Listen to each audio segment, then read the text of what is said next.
Hey everyone, welcome to Teachers Love Edu PD Live webinars for teachers. And I want to welcome everyone who joined us. Please drop a comment in the Q&A box on YouTube from which part of the world you're tuning from and what is your teaching role or your role in education. So I want to say hi to everyone who joined us. Amazing story, me, Jadranka, Shahat. Thank you so much, Sergey. You're incredible. So please keep sharing from which part of the world you are joining us. And also, have you ever heard or used Curipod before? So I'm so excited that today we have amazing Eirik, and he is going to share how to make lessons in seconds with Curipod with AI. For me, I'm going to invite right now Eirik because I want to ask this question and to share my excitement about this today's PD live webinar. Welcome, Eirik. Hello. Welcome. Hello. Great to join. Yeah, I'm so excited. I started this conversation with the words being myself a language teacher. And, since now I can see this beautiful title for our session, like to make a lesson, like in seconds. It's like, oh my gosh, only this idea inspires me so much.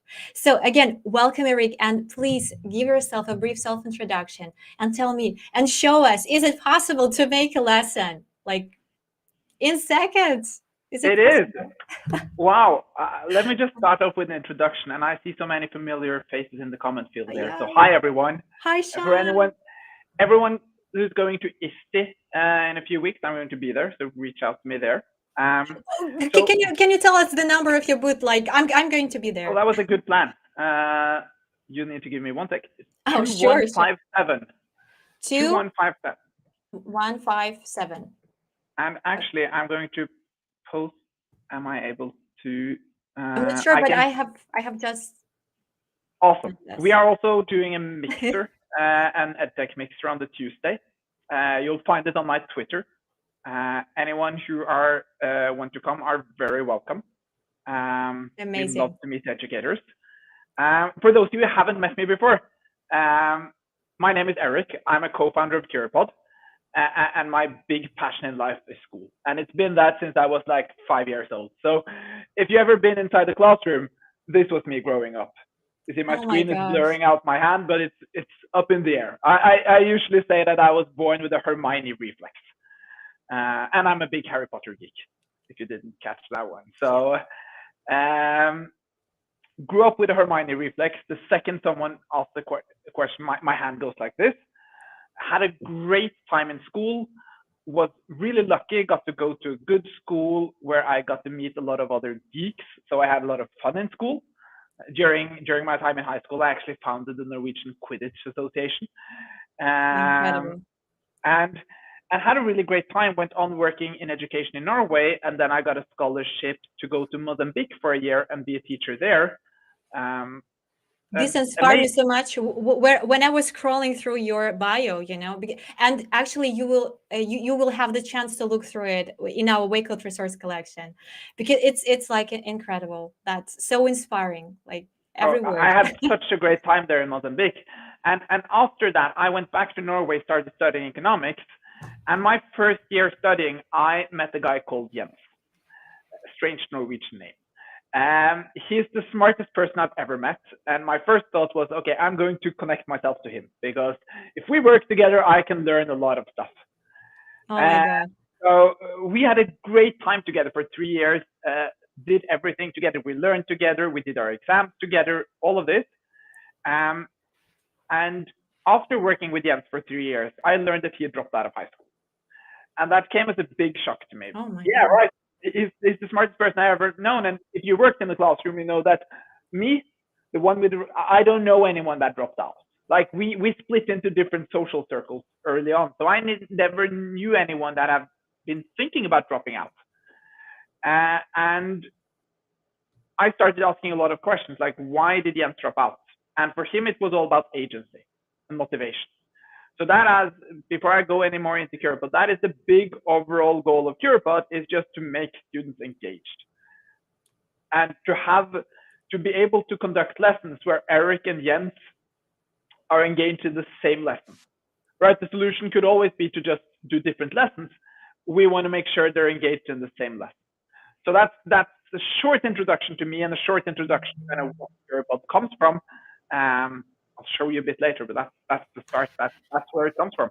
This is absolutely inspiring. And I would love to say, please don't forget to grab your highlights, your wows, your house from this session, and post them on Twitter. I'm going to use the scrolling line. So, and also I'm going to post this, the handles in our chat. You can find them again to give this, shout out to amazing Curipod team and Eirik on social, especially on Twitter, on Facebook, and Instagram. Please don't forget to use the hashtag #TeachersLiveEdu so we can easily find you.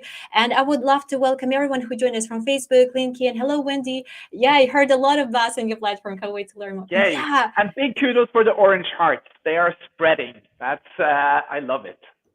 This is amazing. And I'm sure that so many educators will join you in CEST 2023. Now we know the number of your booths, so it's in the chat on YouTube. So if you're watching us on Facebook, on LinkedIn, there is a link to YouTube Live. It's attached in the description. Hop in here and let's make it super interactive, because Eirik is a co-founder, co-developer of Curipod, and he can cover all of your questions. And let's celebrate today's live video. I'm super excited. And Eirik, I have already mentioned this, and I'm going to ask you a question, very regular one here. So this sparks my heart so much again. So what does inclusive education means to you? What does it mean to you, like from your personal background, from your platform itself? Yeah, and I want to answer this question really personally, but I don't want to offend someone. So let me just make clear. Inclusive education is to get everyone in. That's the most important part, right? Yes. Just to have everyone with you. One thing that, and this is not to downplay one part of it, but I usually separate them into two parts. It's the inclusiveness when it comes to some sort of abilities. Right, you have making sure that people that have some sight problems or some hearing problems or similar types of disabilities, that they are included. And that's one part, and it's super important. But the one part that's also really important to me, and that sometimes becomes kind of forgotten, is the inclusiveness when it comes to just difference in how you learn and how you act. And that's kind of what probably most close to my heart, because I reflected so much upon how much I affected my classroom after I left school. So as I said, I was the one that raised my hand like this. And what I realized working with Curipod, and this is kind of, I usually say that the activities in Curipod, they're created to be anti-Eirik. What do I mean by that? I mean that the second I raised my hand, so Anna, you're the teacher, you ask a question, I raise my hand. That happens in a second, right? And when that happens, there are 10 students in the classroom that think, I don't bother to answer because Eirik is going to answer it.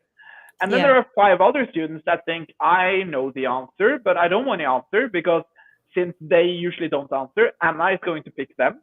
But then when they give their answer, she's probably going to pick Eirik afterwards to get kind of the better answer or something. And all of these social dynamics really rules the classroom, and it makes it really hard to engage different types of people. I went to business school, and the most important thing I learned there was to shut up. I'm usually the fastest thinker in the room. I'm never the smartest person, which means that when someone asks a question and I answer it at once, I stop all the people that usually are smarter than me from answering just because I think fast. So to me, kind of the most, the closest, the inclusiveness that is really close to my heart is making sure that we design classroom activities in a way that allows everyone to participate no matter how they like to work. It's totally okay if you would like to think 2 minutes on that question. It shouldn't only be the ones that do like me, like, oh, I know the answer. That shouldn't be the only ones that are included. So to me, that's the most important part of inclusiveness in education, and it's what we try to design for every day in Curipod. This is so incredible. Like, fantastic idea, fantastic perspective. Brilliant. There always, something personal that everyone can share, and that's what sparks so much. like my heart for sure. So on this positive, lovely note, again, please, everyone who joined us, don't forget to, even if you're watching us as a recorded version, don't forget to grab your highlights, share them on socials, and I'm going to scroll the line with all of the details. Please don't forget to use the handle of Curipod, amazing Curipod team, and Eric, and on Twitter, and myself, and also use the hashtag Teachers Love Video. So on this positive and lovely notes, as always, Eric, are you here? I'm here. Yeah, you're a bit frozen now. Oh no, it's okay. Oh, So, okay. are you ready to start sharing your screen?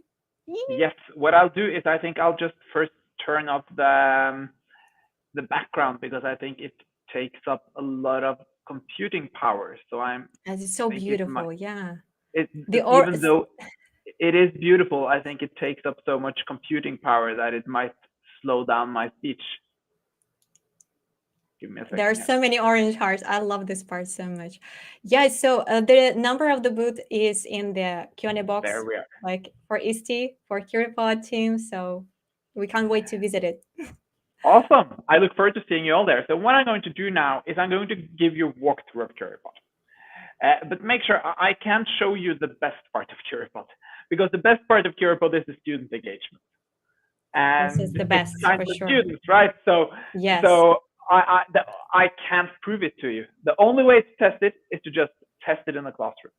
What I can do is show you how to get there. So without further ado, allow me to share my screen here.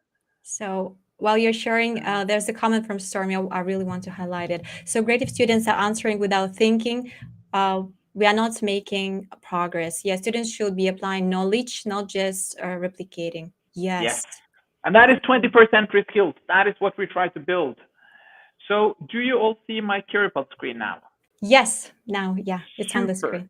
screen. So now I'm inside Curipod, the Curipod lesson designer. And to give you kind of where are we? Curipod is an interactive presentation tool. With presentation tool, I mean that it's something you present, like PowerPoint, Google Slides, anything else.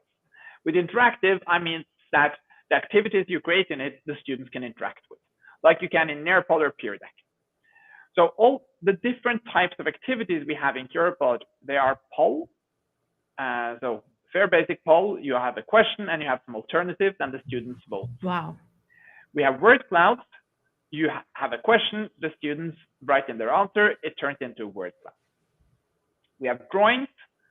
You have a question, but instead of writing their answer, the students draw their answer on this type of canvas. We have open-ended questions. There you ask a question and the students can answer with a free text. And we have personalized feedback. That's the same thing, but you can give the students AI feedback to their questions. I'm going to go into that there. But so you know, kind of that is the interactiveness of Curipod. I'm going to show you more of it, but first let me show you the really brilliant part, and this is how you can create it. Because you can create it from scratch, but you can also use our AI generators. And this is where we try to just make your life as a teacher easier. So what we saw was that we had made a tool that worked really well for 21st century skills. But when you teach 21st century skills, you also want really personalized lessons. Yes. Because if you want to have your kids care about discussing or be critical thinkers, it needs to be a topic they care about. That means the lesson needs to be personalized, right? This is my highlight. I just got it again. Yeah, and kind of since they need personalized lessons, the strategy we've done before doesn't work anymore because the previous strategy was schools or districts buy curriculum or buy school books and they use that content. But that's not personalized. AI can be really great at personalizing content. So that's where it's coming. So let me show you how this works. So you can create stuff in so many different ways. So let me do a quite, I think this example works well for different types of countries. I'm a language teacher or an English teacher, and I'm teaching Romeo and Juliet. Wow.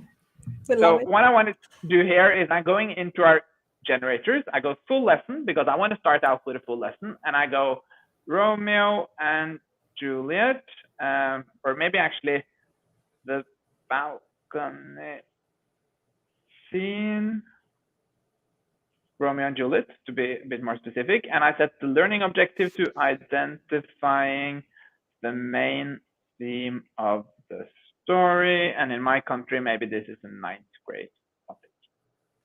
Okay, so what it does now is the AI starts creating a lesson about this. That's it.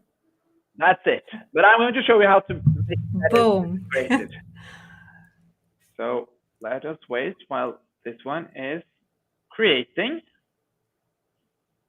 Yeah, when we're live, things. Oh my God, it was really fast. Here's your lesson. And you see here, it started out with a No word way. cloud, Oh my God. some fact slides, and then it had the discussion question.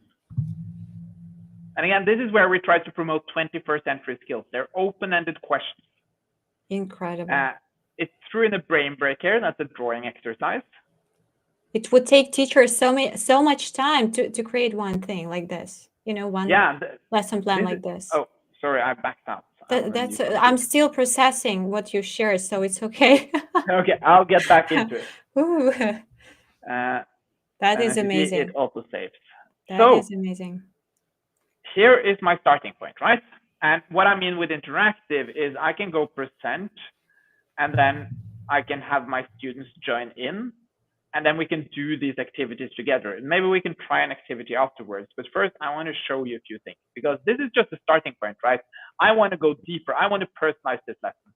So let's say we have actually been lucky enough to read a bit of Romeo and Juliet in class. We've been reading the first act. So what I can do then is I can go in here to our ELA content and say, I want to do a compare and contrast activity. And what I'm doing now is I'm copy pasting in the first act of Romeo and Juliet. So this is the text I've had my students read, and I'll press do magic. And what this generator does is that it creates compare and contrast activities based on the text you fed it. So we can take a look at these activities. How does the prince react to Montague's and the Capulets fight, and how does the reaction contrast with the attitudes of the other characters involved in the brawl? So what's happening here is that it has read the text I fed it, and this is again what I mean that it allows you to really personalize that, because you can take any text you've been reading with your students and have it create these types of exercises around it, right? Yes, in a such easy way. Like, oh my God. And in here, there are so many generators. We have social emotional generators. They are some of my favorites. Beautiful. Yes. You can create brain breaks, check out polls. We have exit ticket generators. We have different content generators. I think you've got the bigger number. I mean, these generators even than Nearpod has. Is it correct? Like, yeah, and they don't have any AI generators at all, right? Because the magic of these AI generators is that it's a really strange word, AI generator. And let's call it an AI template or an AI generator. But what it does is that it allows you to take a format you like and create something about whatever you want. So let's say I know some of my students think Romeo and Juliet is boring. What I might do then is I might go to the fun generator and say, I want a would you rather activity to start with. Oh my God. And then I can have it create a would you rather activity with Romeo and Juliet as the topic. You know, I dropped the poll, and many educators, they said like less than half right now, that they have tried Curipod. I know that Jadranka, but probably she's teaching right now. She said that she loves Curipod so much. But and you knew about this magic. You haven't told me anything. It's like it's incredible. I'm so happy for this response. And here you see it created a would you rather activity, right? But so the magic of the AI is that instead of saying that we have created 100 different would you rather activities, we have just created one AI template, and you can create a would you rather activity about whatever you want in the world. And that you can do with all our generators, right? You can go in here and say, okay, my content generators, I really recommend trying out Explain It Like I'm 5. You can give it any topic in the world or any learning objective, and it will explain it to a 5-year-old. And Eirik, I want to highlight this comment from Sean. I've tested. He has just tested it. He did a lesson. Oh yeah, on dairy cows, and like, you see, Wow, this is so cool. like a few seconds, and boom, the lesson plan is here, and you can, easily Yeah, curate, not even the lesson correct. plan, because that's the magic, right? It's the full lesson. Well, this part shocked me the most. Yeah, because right, you can do this in ChatGPT as well, but then you just Yeah. get a lesson plan, so you have to make everything yourself. I want to highlight Incredible. one more. There's a lot of generators here, so I really recommend everyone just playing around with them. But I really want to highlight one of them, and it's called upgrade. Upgrade my presentation. This is a new generator. It's we just released it last week, but what you can do here is you can go inside it, and let me just find the lesson in all my. Here we have a lesson. So you can upload a lesson you have made in another tool like PowerPoint, Google Slides, Nearpod, as long as you can download it as a PDF or PowerPoint format. Amazing. This is the power of accessibility. Yeah. So what's happened now is it's uploaded here. I think this is 5th grade, and then I press do magic. And what Curipod does now is Curipod reads your presentation, and we make it interactive. So we read through the content of your presentation, and we make interactive activities based on your content. I'll show you what I mean. And here is a comment from Jadranka. I have created several lessons and my students loved it. I even created one in Macedonian language. Wow. Awesome. I'll show you the translate feature. That is the next one I'm going to show you. Okay. Yes. So now you see what I mean. So here it's uploaded the PowerPoint presentation I had about animal habitat. But what Curipod has done is that it has made it interactive. So this is the first slide of the PowerPoint. It's a lesson about habitat destruction and endangered species. So it's a science lesson. But what Curipod has done is that it's read all of this and created activate prior knowledge activity here. What words comes to mind when you think about animals and their habitats? That's the word cloud. And then it's created an open discussion question. How can we help protect animals and their home? And then you see you have the rest of the PowerPoint here. Yeah. And in the middle of it here, we can see it has created a mini project here. Draw a picture of an endangered species and their habitat before and after destruction. This is based on the fact that the last 10 slides has been about animal habitat destruction. And then the lesson continues here. And at the end here, it's created a checkout question.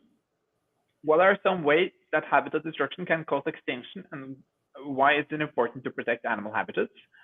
And a poll to check how they felt about this lesson. So the magic here is that, of course, you can always use our generators, but with this upgrade my presentation, you don't even need to think about our generators. You can just upload any lessons you have from previous teaching and have it made interactive. This is amazing. This is it. So this is like teacher's view, right? So whenever you click the present, it's going to look like with all the interactive features on. So I can actually show you a really neat feature here to show you how this will look for the student, because we can even share out the link if you have one, like to. Yeah, we can actually You can drop in private chat, so I can easily, Yes, what we can do here is we can. What we'll do now is. I do so agree with Eileen. Uploading lessons is a game changer for me, and for me, it's like it's super inclusive, and the accessibility is so important. The time saver. Eileen is an amazing teacher. Oh my God, I love this one when it comes. So what we'll try to do here, do we have a private chat where I can send you something? Yes, we have. Okay, so what I'll do now is we can do a Curipod activity. So you can ask me questions. Ask me any questions about Curipod. You can have unlimited questions and 2 minutes, and I'll present this one. Hello, and gosh, thanks from Aline. Yes. Oh my, and it's easy now with QR code. I'm sending you the link here. So this is the join link. You can, if you share that within the chat. So yeah, I'm sharing. Just give me a sec. So I'm sharing the link so you can join it And now we can right join now. it. So I'll. Have I shared? Yeah. Okay, so it's I guess it is correct, but let me know. Okay, so oh my gosh, you're so fast with joining. I'm still processing this again. I'm turning off real names, so you can be totally anonymous here. So you can use this, the generator for the names. Yes, we have a Wait, random I name love this generator. feature. I So love this actually, feature. a nice thing here is to say that you always have a random name, and the teacher can see a real name. But I also turned off that I can see a real name just because you can be totally anonymous to me. So what I'll do now is I'll just start it, but you can still join in. And so now you have, let's see, what time did I put? You have 2 minutes to write as many questions you have about Curipod. And if anyone's just joining in, you can still join in with the link. Okay, I'm typing mine. So for now, there is a comment from Eileen, and the chance to explore new concepts has opened up so many new discussions and expanded student knowledge and engagement. Yes, this is so inspiring. Yeah, like I've learned so much like the from Eileen. bomb. Wow. So here we I go. love the comment from Sean there as well. Yes. So you can change the draw to question, differentiate. Oh my gosh, I can't pronounce it. Differentiate. Please help me out, Eric. Come on. Differentiation. Okay. Yes. So in the elements, excellent feature. Yeah, that's. I have never tried Curipod before, so now I'm so excited, and because I'm curious and like Curipod, based on this word, for sure. But I'm so picky with this edtech tools these days. For what things I'm more concentrated and what things are most like valuable to me. Time saving thing for sure, accessibility and all of this, and inclusion, of course. So I see all of these things here, and I don't know why I have never heard of Curipod before. I want to spread this because it's incredible. That's Like amazing. I'm in love. And we're a small company, right? We're only 6 people sitting here in Oslo, Norway.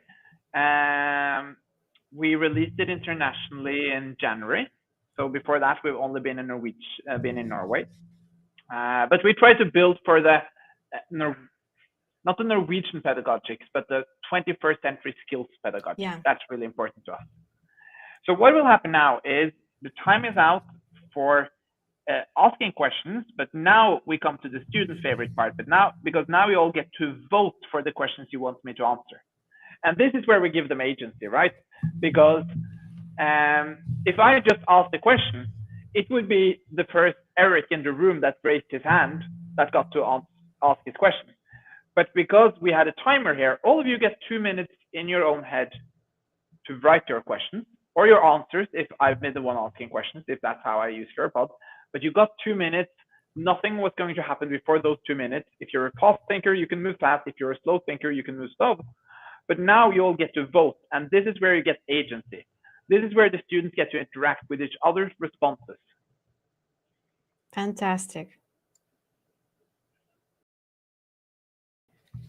Arik, I have a question. How many participants can join per one session like this or per lesson? Awesome. I will answer it if it's a top voted question. No, I'm just kidding. I just saw it's in the voting list here. Someone has asked it. Several people have asked it. It was me. One of them. There were several ones. Yeah. So 20 seconds left to vote. But I will make sure to go through them all. But yes, this is kind of the part where we define, this is our design for inclusiveness, right? The point is that you'll have time to participate. And yes, let's see, we get our results here. Top voted, how many people can join this online? We have tested with 1,000, that worked fine. It's hard to test with more, but more should work as well. 1,000. Yes. And it's free, like. Yes, no blocker. So Goodbye, Kahoot, for me forever. that's Yes. that's a nice thing to hear. Kahoot is also a Norwegian company, actually. For those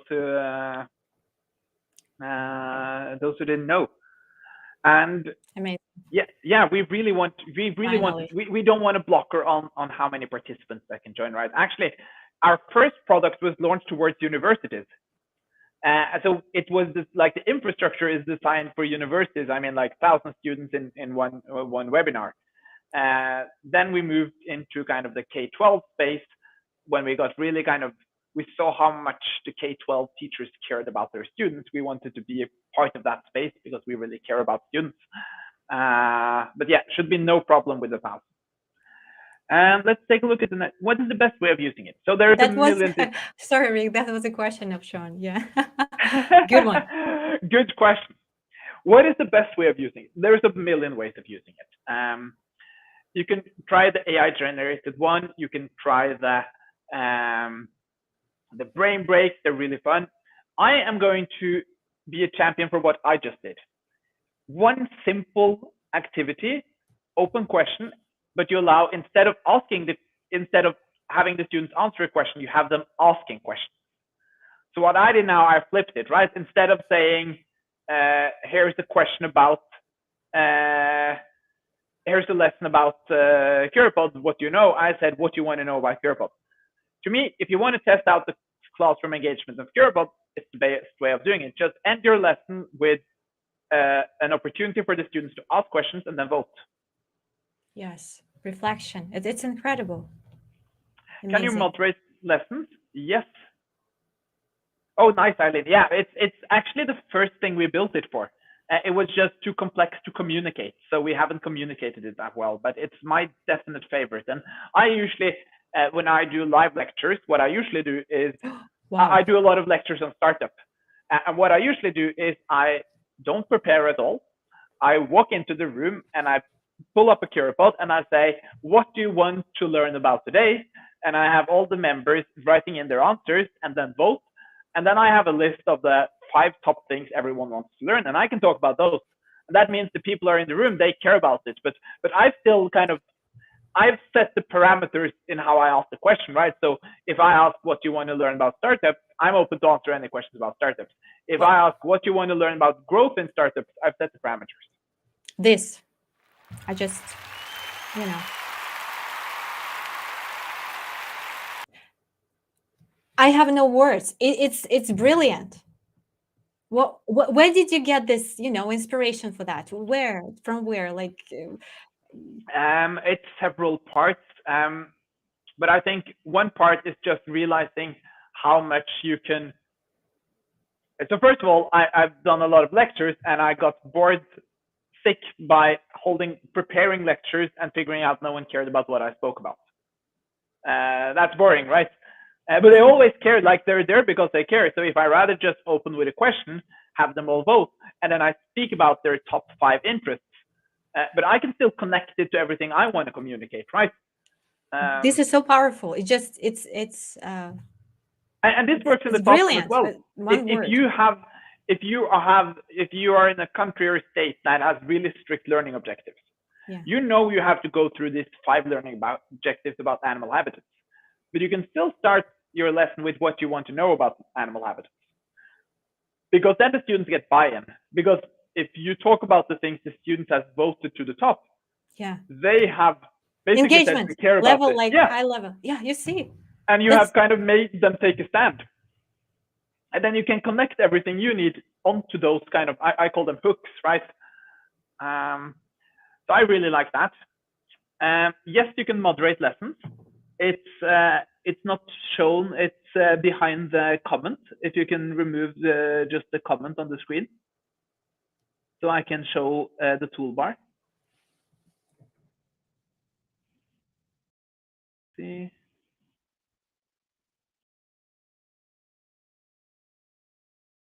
that is possible. Amazing. Is it possible to remove or maybe it works there? Sure. Yeah, done. Super. So down here we have a moderation tool. if you click on that, you open the moderation tool. You can see all the student responses before they come into the pop up on the big screen. And even here you can curate and add like require their real names. It's because I had a question on that, like I was keeping on my mind, but you just covered it. Like, yeah, boom, you can require again. real names. So in what ways can students collaborate? We do this in two ways. So one, the big collaboration is the voting, because then they interact with each other, right? But the other is a lot of our activities recommend them to talk to their partner or their group and then work together and input it into Curipod. But we try to not make the collaboration happen inside the app. And the big answer to this is we want students to talk together. Technology like Curipod is just a tool to make it easier to participate, but the big learning happens inside the lesson. That's also why we have not built a student-paced function. It's because if you build a student-paced function, you can't have them talk together. And what we really try, I usually say, if you could have a magical power as a teacher that made sure that every time you asked a question, all of your students went like this, and after all of them are ready to answer, you would somehow be able to have them all answer the same question at the same time. It's not possible, right? But if that was possible, you don't need Curipod, right? Because the idea is student engagement. And that's also why we try to balance what's going to happen inside Curipod and what's going to happen in the classroom. Because we want, like, the classroom is an important part of what you do. Yeah, and there is a comment from Eileen. The conversations that happen in my room now when we use Curipod is great. That's the best feedback. Yeah. Yeah, and that is just such a great way of exemplifying what I just said, right? Because the idea is that the conversations should be happening in the classroom. Curipod is just sparking them. Do they still see my screen?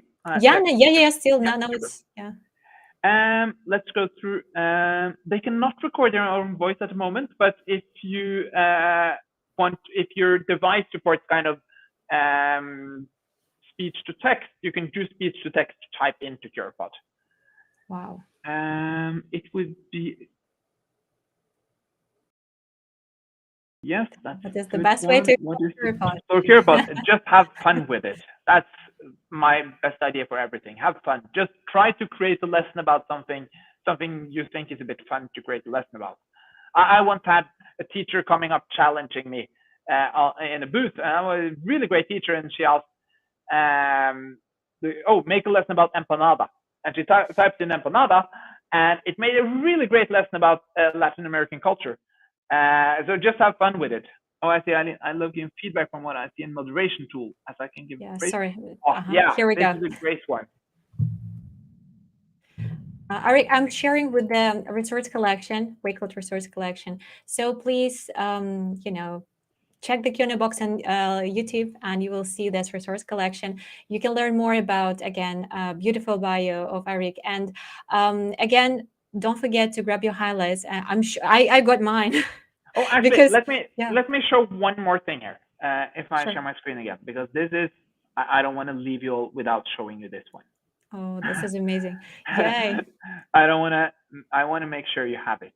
So in Curipod, you can go into any slide generated by the AI, and you can go to translate, and you can translate it to any language. Yes, any languages, you mentioned this, and this. So you can just type in your language. I'm a big geek, as I mentioned, so we also have Elvish from Lord of the Rings and Klingon from Star Trek.